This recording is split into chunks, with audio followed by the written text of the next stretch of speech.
Hello, this is Justin, And this is Riley.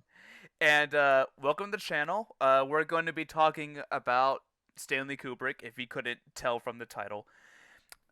Stanley The Kubrick, great Stanley Kubrick. yes, indeed, indeed. He is without a doubt within my top five film directors of all time, like 100%. So, yeah, I'm Tied actually for my first, right really, by Christopher Nolan.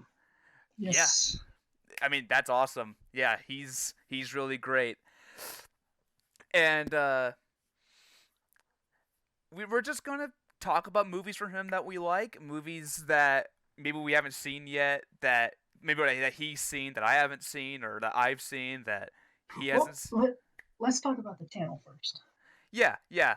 I say Uh, we, yeah, well, this is the first video we've ever done for this channel, and the entire point of it is we're just going to be talking about movies. We're gonna be commentating on movies, commentating. while That drinking coffee.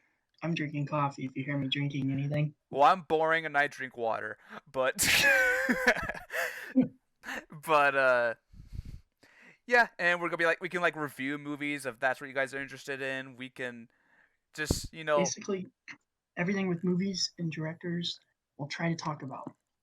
think of us as like the bonus features on DVDs, but without having to pay for it. Yes.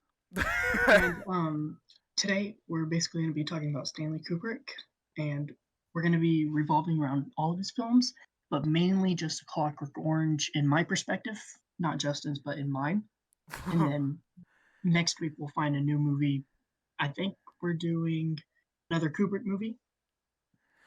I was thinking Full Metal Jacket. Yes, I've been intending to watch yes. that. I haven't yet, but I'm sure a lot of y'all have heard of it. It's his second most known movie, right behind The Shining.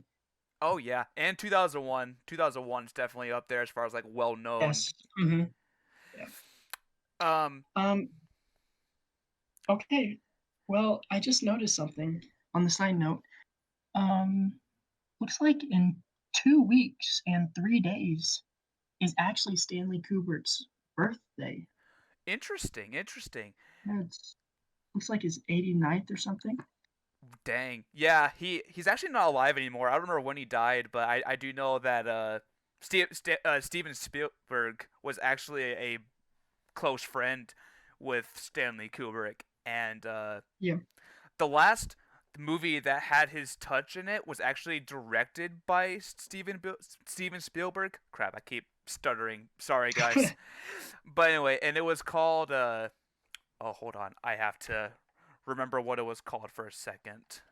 His Uh 91st birthday. Sorry. Go on. oh, really? Wow. Yeah. That's insane. Oh, it was like some sci-fi movie. That's all I know. Uh you know, 92nd birthday. Sorry. do your math, bro. Oh man. I bet you I bet you AI, artificial intelligence. That's what it's called. I bet you there were people watching this video who probably already had the movie in mind, but bear with us, guys. I apologize. But it was it was like the last movie that Stanley Kubrick got any involved with, and he died like before the movie was finished, and like Spielberg pretty Yeah, much he died. He died like a week before. A yeah week before. yeah something like that, and so Steven Spielberg had to direct it, and he released it. Uh, What did you think about that movie? Just a side note. I saw it a long time ago. I was actually in middle school. Yeah, I was watching. Oh, a middle schooler watching that movie. Yeah, yeah. Uh, well, that was actually when middle school was around the time I really started getting interested in filmmaking, and Stanley Yeah. Kubrick really kind of caught my eye. I remember watching 2001: A Space Odyssey. That was like my first Stanley Kubrick Mm-hmm. movie, and I remember just being wowed by the visuals and the kind of like I'm Mm-hmm. the cryptic nature of it. Like you watch it the first time and you don't know what you watch. You just know you want to watch it again. You know. Yes, I love his movies. My first wasn't The Shining. it was Eyes Wide Shut, which is surprising because most people's first Kubrick movie is not Eyes Wide Shut. And I started getting into filmmaking like 2 years ago, basically. Yeah, and I mean it's movies like 2001: A Space Odyssey and a bunch of other movies that I've grown up loving that actually have me like I'm going to school for filmmaking now. Like I'm going Yes, to Oklahoma City Community College. I just told the whole world the state I live in, but you know what? Who it's cares? fine.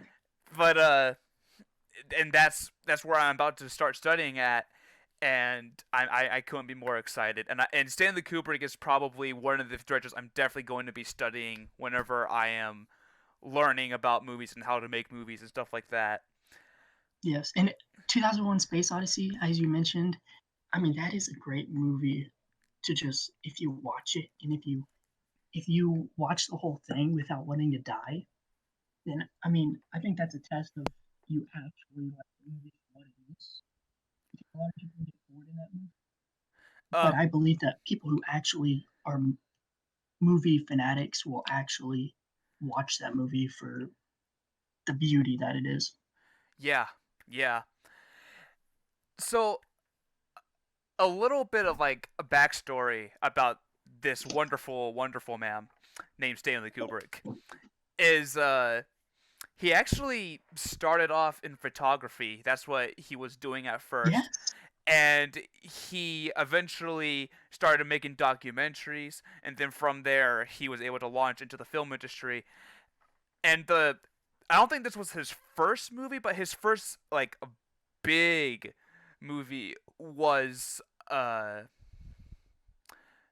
oh well it was not 2001: A Space Odyssey. I know that much. It was was it Past the Glory? possibly. Um, no, I think he had one before that. It might have been Lolita. I think that's how I think I'm saying it. Lolita. No. He's way movies. It must have been for past Fear and Desire. That Fear was and it. Desire. That was the I'm one. sorry. Just Yep. Yep. That's what it yeah, was. yeah. And yeah, it's by showing his short films for money. Like he charged people to watch his short films, and that's how he got the money to do the budget for Fear and Desires. Wow.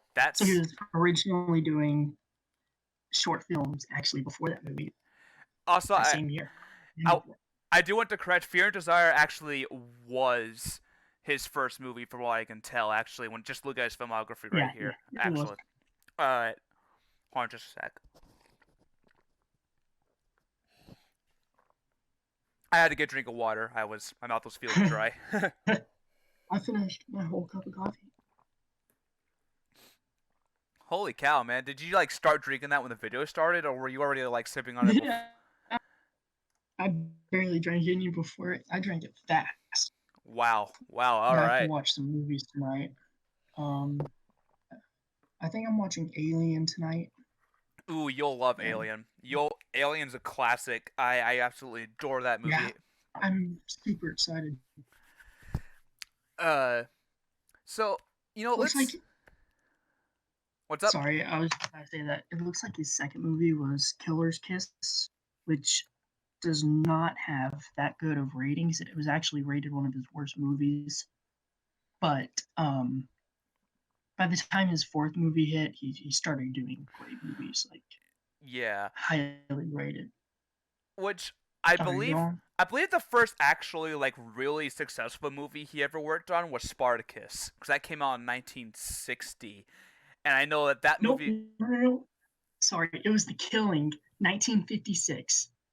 Really, really. Yes, his third movie was actually one of his top movies, The Killing. That's crazy. Wow. Yes, and that's on my list. I put that on my list to watch in this next week. Awesome, awesome. Sorry to just destroy the what you were about to say. That's fine. And But Spartacus, from what I understand, was like the movie that kind of launched him into made him popular. Made him popular. yeah, Yeah. It was the movie that launched him into the mainstream. Like everyone saw Spartacus. I Yeah, bel it wasn't. Sorry, it wasn't his first good movie. It was the movie that made him known. Yeah, I mean, I'm looking at it right now, and it made $12 million. No, that was the budget it had. It was made with $12 million. Holy crap! In 1960? Yeah, yeah. What? It made 60 million. It went well above. Holy crap. Yeah, yeah. That's pretty good, especially for then. I mean, that's insane. But I mean, Dude, if you want some perspective here, the original Star Wars, I believe, was made with a less budget, was a smaller budget than that. Uh, Here, let me look at that real quick. Star Wars was made at a budget of $11 million. okay, so 12 million in the 60s was actually equivalent to 104 million now. So that's basically if he was to make that movie now, Wow, wow. Of course, if he were to make the movie which is now, yeah. it might be full of a bunch of CGI and stuff, and then for all we know, it may not Mhm. even. Man, Spartacus, I'm gonna watch that. It'll probably be my last movie to watch of his, just because it's so long. yeah, yeah. I think definitely this week or next week I'm gonna try and watch Full Metal Jacket and Yeah, I'm gonna watch that. I'm planning on it Sunday. all And right. what else? So you know what I think is the greatest sin? We're 11 minutes Well, into this, and I don't think we have mentioned The Shining once. no, I mentioned it. I said that it wasn't my first movie, Oh, like most people's. that's right. That's right. Neither way, I was just trying to segue into it because I love The Shining. The Shining Just is quite possibly my beautiful. it's quite possibly my favorite horror film of all time. Like of all of Kubrick's movies, it's probably the movie I've done the most research on. Uh, And there's a really great YouTube channel that goes in depth about this movie. And oh, what's it called?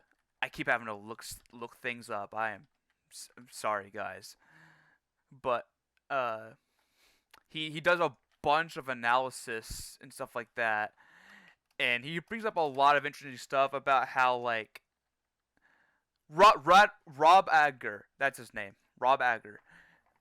I hope I'm saying the last name right, but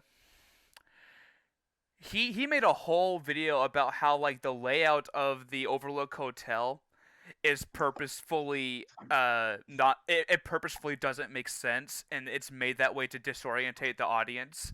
Like there are like places where like you should see, if you look at the layout you should see a window, but there's no window there, and like hallways that shouldn't be there and stuff like that. It's really weird, and you could always just attribute that to like continuity errors, or you can just choose to believe what I believe, that it was an intentional thing and it was just some Stanley Kubrick trying to throw off the audience per se, because Stanley paid attention to every detail. He was a very like detail oriented person.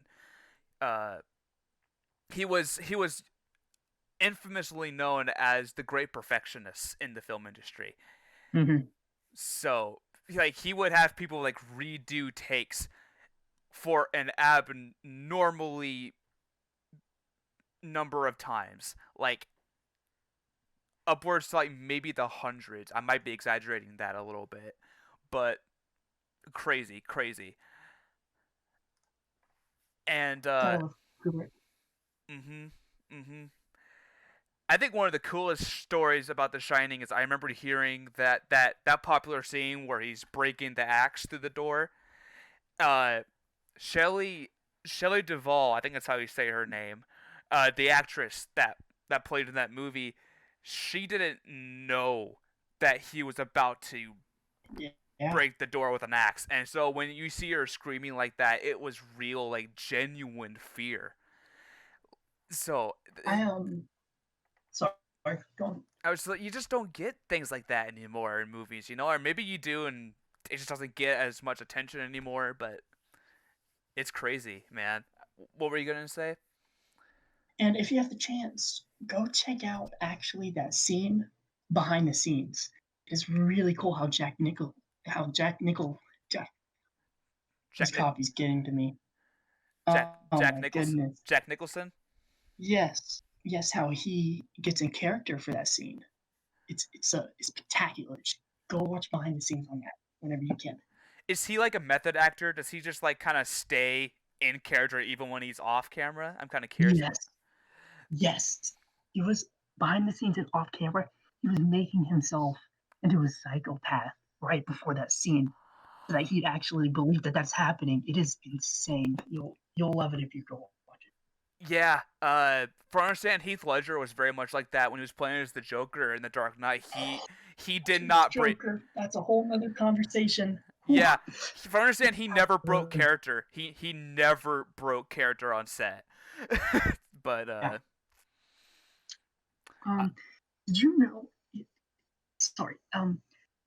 What do you think Stephen King thought about The Shining? What is your guess on it? Stephen King, for all I understand, he hated it. He hated the movie. Yes, he hated it. He said that it isn't chilling, it's flat, and Jack Nicholson was not a good actor at all during it. Wow, wow, That and was his words.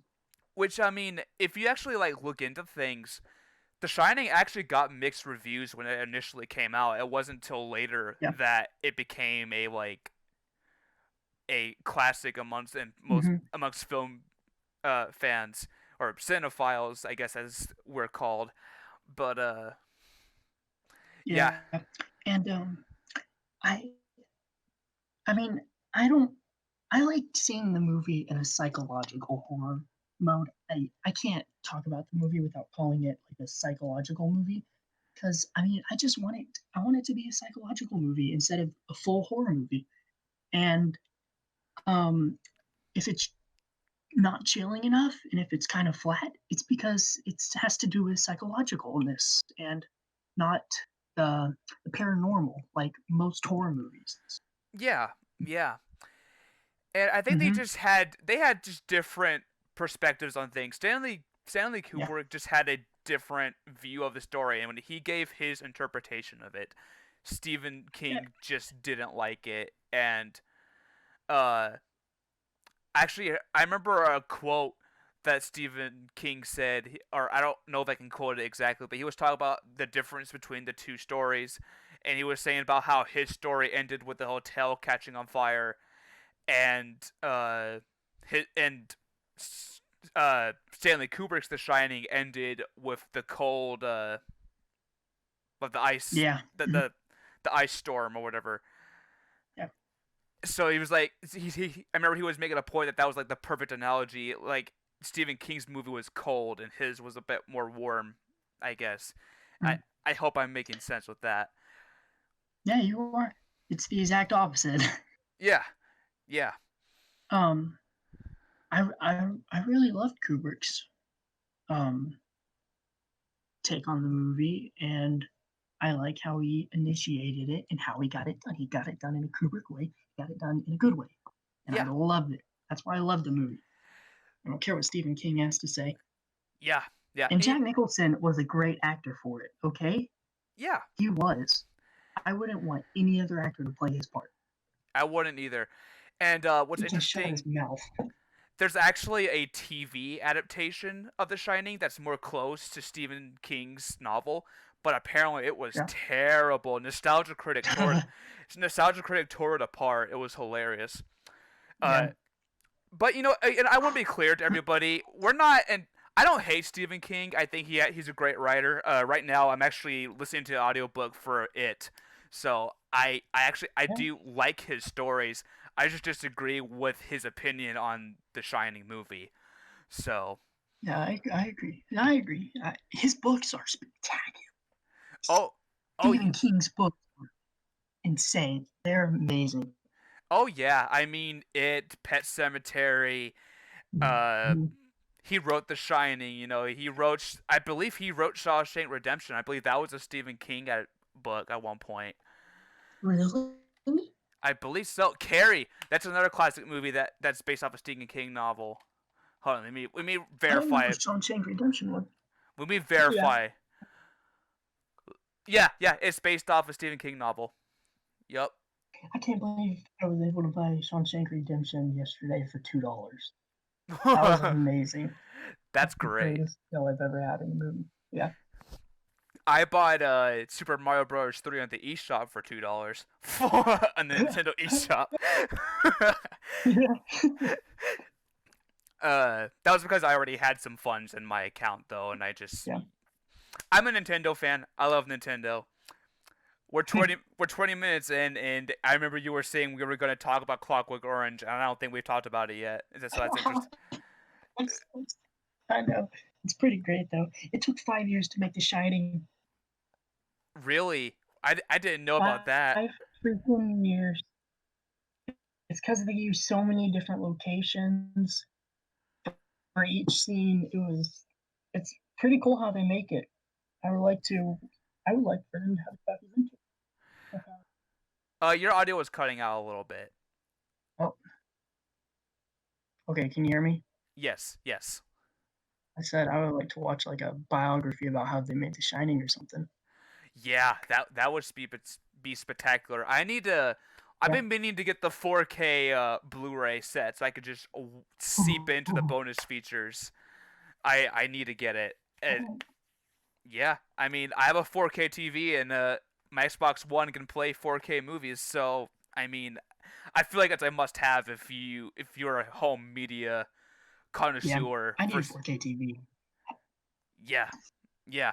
They're pretty I'm cool. already using a Though 2001 TV. the to be honest, when it comes to 4K, the biggest advantage you're gonna get is the HDR, the high dynamic range, because like, yeah, the resolution's higher, so you get more detail, but it's not as big of a bump from Blu-ray as you would think it is. The biggest upgrade you're Mhm. getting with 4K TVs is HDR. The colors on display are really great. Yeah. It really changes your experience of the movie. Oh, I just found What's up?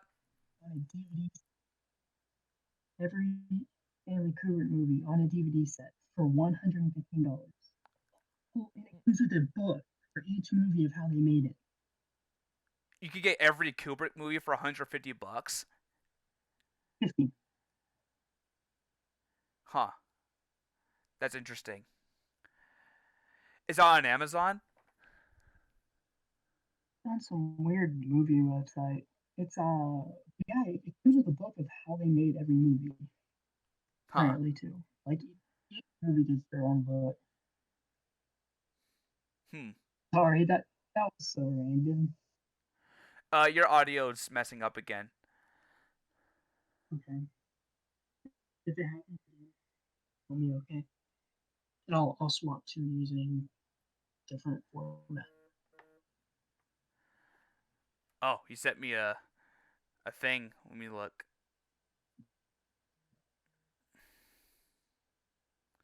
I guess not every movie, but whatever. Oh, that's cool. Yeah, It's like a whole collection of Kubrick. It's like, yeah. Pretty cool. dude, that's worth it. I might look into that. I actually found another DVD set without how they made it for only $60 for his movies. So yeah, either one. I'm planning on buying one in the future. Yeah, I Oh, mean, that's a pretty solid collection right there. yeah.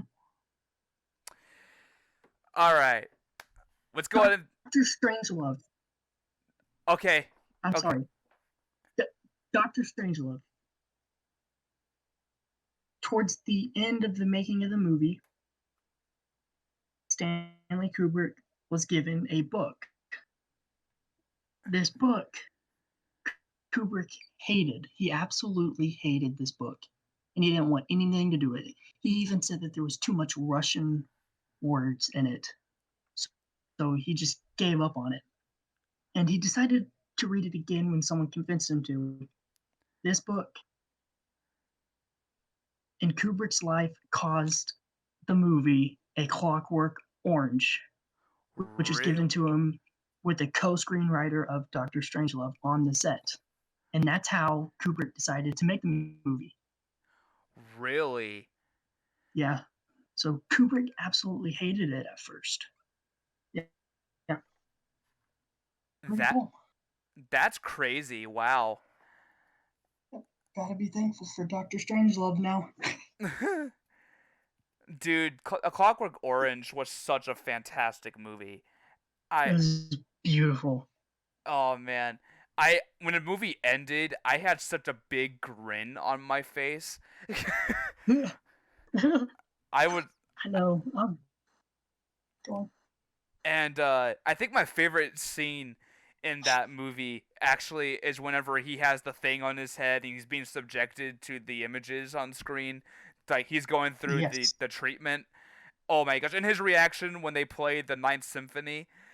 Oh my gosh. Uh Um,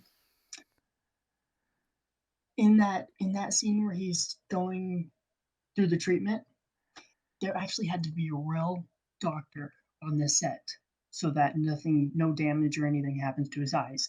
And you know that scene where he got the eye drop in his eye? yeah.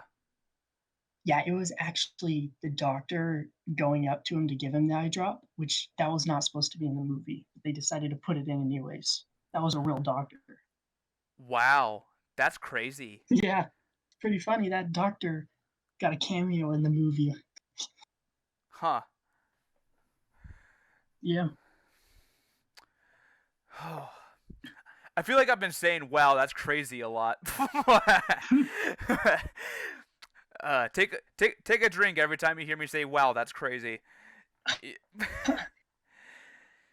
But You know, go on. Sorry. oh, Take a you're drink every time I say go on. but I love A Clockwork Orange. Uh, I thought it was a fantastic movie. I think another moment that I really liked was just the whole opening of the movie. Like the first like 10-20 minutes or so. Yes, I agree fully.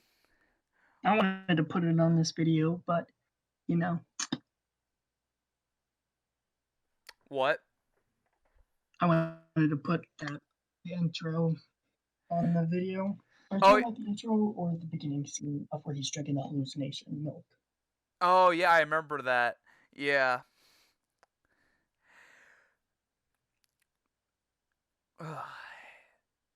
Let's see, what other movies can we talk about from him? Well, Malcolm McDowell, who played Alex in A Clockwork Orange, actually almost drowned during the movie. Really? Was it Um, was it the scene whenever the cops like were drowning him? That yes, they actually made that scene in real life, and they never gave him breath of air during it, so he almost drowned. wow. That Yeah, actors they and put their lives on the line for movies. That's just how that goes, I guess. also it's pretty cool how Kubrick chose McDowell to play Alex. McDowell didn't even have to audition because Kubrick liked him so much. Really? Yeah, Kubrick said he's the guy, and he didn't for anything. He just, which is pretty cool. That usually doesn't happen ever. Huh.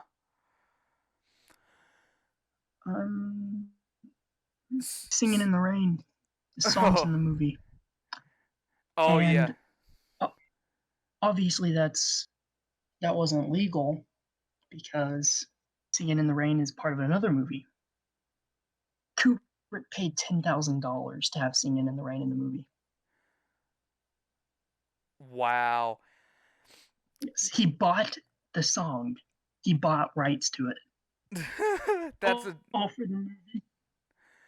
Did you know that whenever he was making 2001: A Space Odyssey, he actually went and talked to people at NASA so that whenever he was so that he could learn as much as he could about space and stuff like that? Really? Yeah, he actually yeah, he Go. actually worked with actual like NASA people that work at NASA for that movie. Mhm. I thought that was really insane. Uh, Yeah, Kubrick. Kubrick learns things about movies. He learns backgrounds. He learns everything he needs about it, and that makes him a really good director. That yeah, NASA thing's amazing because he wanted to get the movie done right.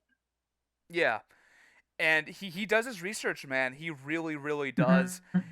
Uh, and because he wants to make sure that he's well versed in whatever he's making. Another thing he did when he was making that movie is he watched as many sci-fi films as he possibly could just to get himself in the vibe of the genre and stuff like that. Yeah, So that's interesting. yeah, and the way he made movies, the way his directing was, got a lot of hate. It really did. I mean, Clockwork Orange had a lot of stuff in it, and back then that really wasn't allowed. He even banned it in England because he started getting death threats over how bad and controversial the movie was. Wow, A lot that's of people hated him at first because of that. Yeah, but it really, his directing technique, even in that way, is amazing, which is why we should love his movies, even if you don't agree with that stuff.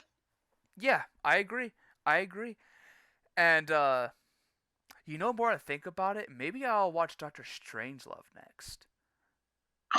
That movie is so good. It was the best black and white movie I've seen as of this morning. And then I watched It's a Wonderful Life this afternoon, and I think It's a Wonderful Life's number one. Doctor Strangelove is number two. Which that It's a Wonderful Life. That's a completely different ballpark. That's like a Yeah, that's sorry, that's Christmas, that's not even Christmas in July. yeah, that's not even Kubrick. But you know what? It's a good movie and it's a classic. And I remember watching it as a kid, so I understand why you love it Mm-hmm. so much. Um, so the other day we were talking, and you said that Kubrick doesn't really follow the book. He goes almost the exact opposite with using the same idea, and that is true in every one of his movies almost, besides one. Can you tell me which movie that is? Oh, let me think. Is it Lolita? Is that how you say it? Nope, it's Clockwork Orange. Really? He copied every single thing in that book. He did all the dialogue 100% from that book. Everything from the book was in the movie. He made it more perfect and almost the exact same as the book, more than any other movie with any other book. He So wanted it the exact same way. so he The basically only thing different, the only thing different was the book had an extra chapter. so he basically Go on. treated the book as the script. Yes, that's what he did. Wow. What's the extra chapter? I'm Yeah. curious. What's in the extra chapter? Um, I've read what the extra chapter is. Kind of forgot. I'll look it up right now, and we can continue talking about other things. Okay. Uh you know uh I keep going back to this movie. I know, but I love it so much. But what's your take on the monolith? 2001. Yeah, what's your take on the monolith in 2001? The big like Yeah. Mm-hmm. I mean, Like, I mean, go on. I've heard a lot of different theories about it. One of the craziest ones, even though it's not the one that I choose to believe, is that it's actually the screen and it's meant to be the audience, like looking at the movie basically. Like basically the movie's like staring at us almost, which I don't know if I buy that one. I think that one's a little far fetched. But Um, the other one yeah, was the go on, go on. no. I was saying like the other one. Like, go on for you. Okay, yeah. The other one I believe was like that. It was some sort of watcher that just kind of watches the Mhm. evolution of the human race from like I like that one. Yeah. I like that one. Mhm. And 2001: Space Odyssey is a movie that you have to watch multiple times to get more and more because I mean, it is a pretty blank movie, as in what is it about? Yeah. Yeah. Well, it's meant to be interpreted however you want. I think even Stanley Kubrick said Yes. that he doesn't even necessarily know what it's Mm-hmm. about, or maybe he just said that because he doesn't want to tell anyone. But And now he died. So either yeah. way, though, it's a great movie, and the the visuals were amazing. Oh I like yeah. that. I think it is the And what's next. the movie? Yeah. It's next one. I think more think about it. I think if I buy a 4K Blu-ray within my next paycheck, I'm probably gonna buy a 2001 just because I feel like that movie is Yeah. gonna look incredible in 4K. I just watched that 3 weeks ago, I think. I need to watch it again soon. Yeah, yeah, you I took definitely. it for granted the first time. Yeah, uh, I definitely want to watch it again sometime. I've watched it at least Mhm. 4 or 5 times in my lifetime, Yeah. Yeah. Dang. and mainly because like I would watch it more, but sometimes you kind of have to be in a mood for it. You know, like sometimes you don't want to be like Mm-hmm. it's a movie you have to really pay attention to. You can't just like doze off and Oh, big time. Don't check your phone. yeah, yeah. You have to stay engaged the entire experience. Yeah. So sometimes I just want an easy movie to watch. Like I think one of the easiest movies to just sit back and watch is like the original Star Wars from I 1977. think I agree. No, I 100% agree. Yeah, it's but you know, we're not here to talk about Star Wars. That's for a different day. But I will let everybody know here that I am a gigantic Star Wars fan. Like my room is like full of Love that. Star Wars merchandise. We So, will be making it. what's up? Can you hear me? No, I didn't hear what you said. Okay. The extra chapter in A Clockwork Orange is it goes to the future, skips to the future as soon as he finishes that image at the end of the movie. And in the and You there cut out is again. oh dang it.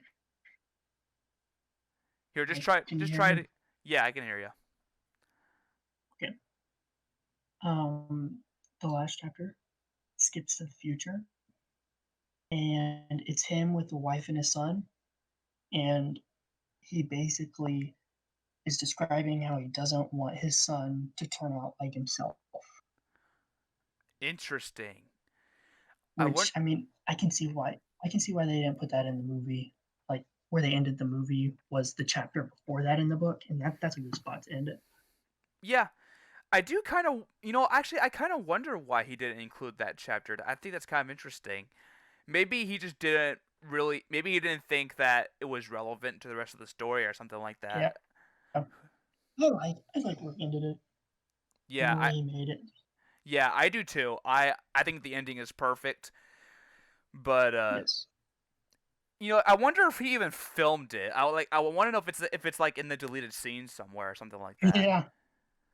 I heard that he actually burned and completely destroyed the extra Clockwork Orange scenes. Really? So yeah, he never made copies of them. There's no way of finding. Now he destroyed them before he died. Huh. I don't know why. I don't know if it's because the movie was so controversial for the time or what. I don't know. Huh. Well, this video has gone on for almost 40 minutes, and I think it might be safe to cut it here unless there's more you want to talk about. Is there anything else that you feel needs to be talked about before we stop? One more thing. Clockwork Orange was 4 hours before they cut the movie. Really? Yes, which does truly make me wonder if they actually put the last chapter in the movie. What was that? Yeah, yeah. I kind of wonder now too. Now. All right, All well, right. Um I think we're gonna Next cut week. it. Sorry, guys. We do that kind of stuff a lot. I'm sorry. I think we're gonna cut it here for now. What are we gonna say, Riley? The Clockwork Orange is based in the future 20 years. Okay, next week, I think we're doing Full Metal Jacket, and we'll talk more about Kubrick, but we'll talk about the movie too. All right? All right. Yeah, sounds good to me. And Uh, in the near future, we will get off the Kubrick subject. This is not what this channel is going to be about. It's just what it is right now, yeah, because Kubrick is great. it's not the Kubrick channel. It's just right now. That's what's on our minds. That's what's in our hearts. That's what's in our soul. So Yes. we are going to be talking about Kubrick for a little bit. But yeah, next week we're gonna watch Full Metal Jacket, and then beyond that, maybe we'll talk about some other movie. Maybe we'll talk about like uh maybe we'll talk about a Marvel movie or a Star Wars movie or something. Yeah. Hey, and comment comment down below if you want us to do a talk about the movie, about a movie that you want us to. All right. Yeah, yeah. And if we don't get any comments at all, because I know we kind of just started, we might just do Star Wars, or we might just do like Indiana Jones or something a bit more mainstream, just to kind of change it up a little bit. But And if this channel is good enough, we will start doing podcasts so that y'all can listen in easier format than just YouTube. yeah. But that's in the future. And also, just a disclaimer, I do want to apologize for some of our audio stuff. This is the first time we've ever done any of this, Yeah. Yes. and we're gonna work it out. It's gonna improve and get better, hopefully in time. As long as, yeah. Yeah, we're but just bear with us, and if you just choose to like and subscribe to the channel, we're gonna be so grateful. Thank you so much. But Thank you. anyway, thank you for tuning in. We'll talk to you later. Thanks.